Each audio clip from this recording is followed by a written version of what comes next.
Thank you very much, Mr. Chairman.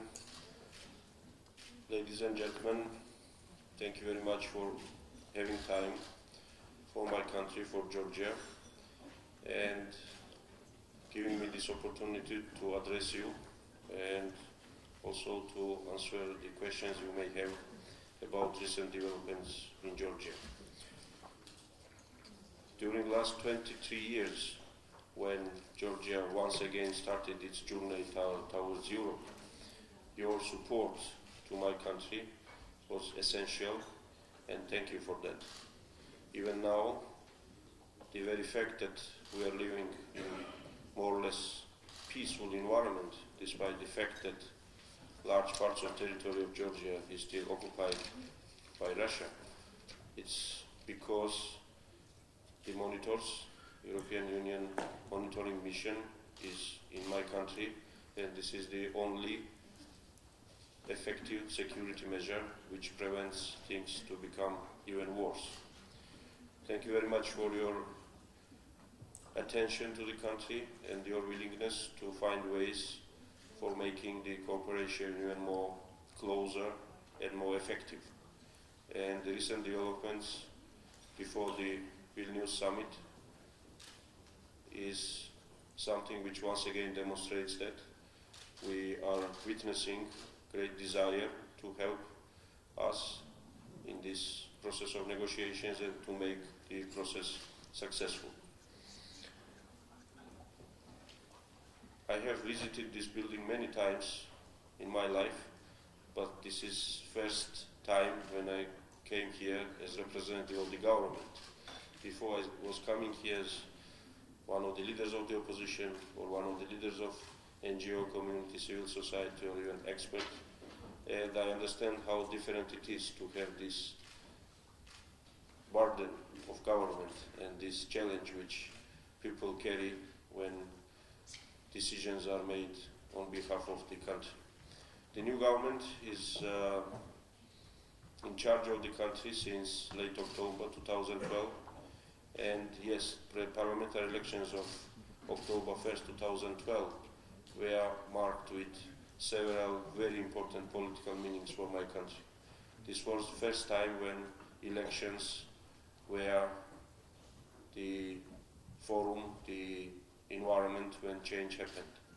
And that's of course a shame for a country which is independent for 22 years and could not manage to establish this precedent rather early.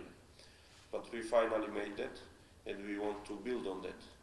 And I take the advice of Mr. Chairman about necessary change in the future when elections should result in bringing new people to the power as very serious message, very serious advice.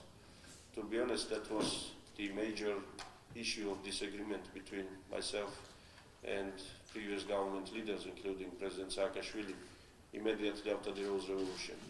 Then my party, Republican Party, and some other people who were together with him during the Rose Revolution, and we defeated the previous government together, we were telling to him that number one item in the agenda of democratization of the country should be how to go after the elections, how to leave the power after the elections.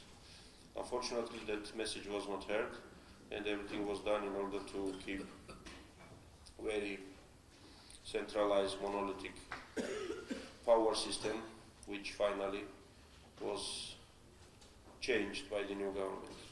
During the last 7-8 months, we had a very challenging period because for many years we were called a street opposition because there was no space, no place for the opposition in the parliament or in local councils or even in the government, of course. And therefore there were some worries who came to the power. It was very difficult to believe that in Georgia, where for many years United National Movement was governing the country and was demonstrating very pro-Western, pro-European, pro-NATO policies, and there were opposition groups who were somehow competing or fighting against him. The very simplistic conclusion was that, well, those guys must be pro-Russian, anti-NATO, anti-European. How this kind of small country in such hard conditions could produce two sets of political leaders, political teams who are equally pro-Western, pro-NATO, and so on. And we probably during the last 6-7 months demonstrated that the coalition Georgian Dream, led by Prime Minister Ivanishvili and composed by 6 different political groups, including the party which I am leading for the last 8 years, Republican Party of Georgia, member of ALDE Group and Liberal International. We have another Liberal Party, Free Democrats in the coalition. We have Conservative Party, which is making contacts with their friends, sister parties in Europe, European Conservatives and Reformists. We have new party established by Mr. Ivanishvili called Georgian Dream as well. The name is the same as the coalition name. And they are making contacts with Social Democrats in Europe. We have National Forum, Industrial Party, so it is quite colorful coalition. But we managed to demonstrate that the foreign policy agenda for Georgia, for country, is not changing.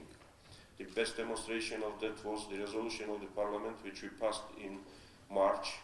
It was prepared together by the majority and minority. Minority meaning United National Movement, former ruling party, and it was adopted together. And this document underlined once again our strategic objectives.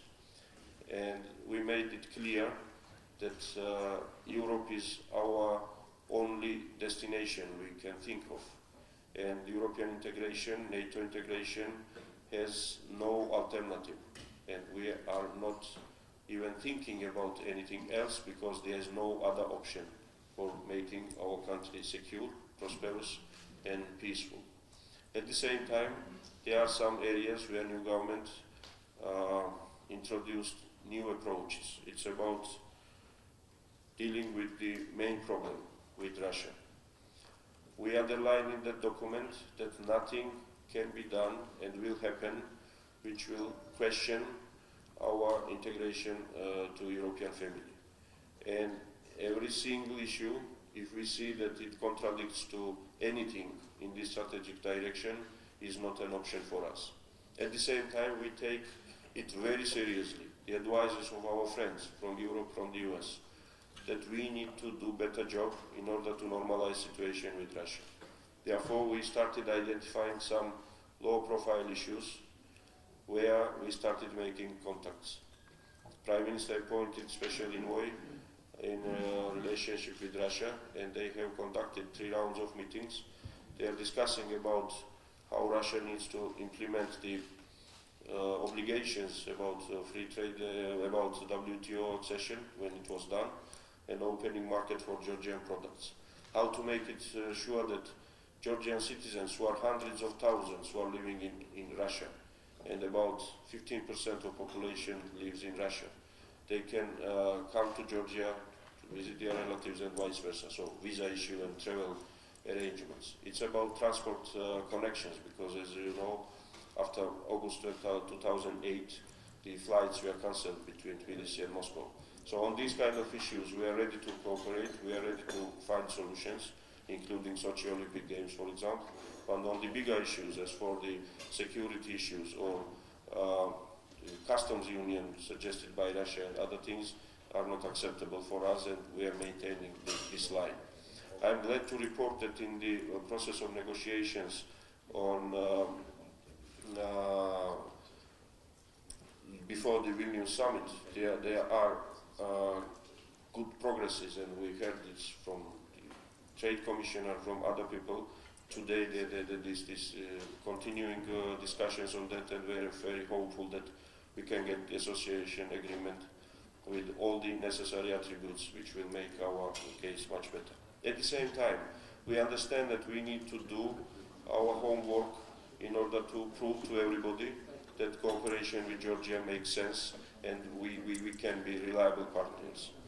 For example, the labor code, which was for years matter of disagreement between Georgian government and international organizations, and not only ILO, but European Union and others.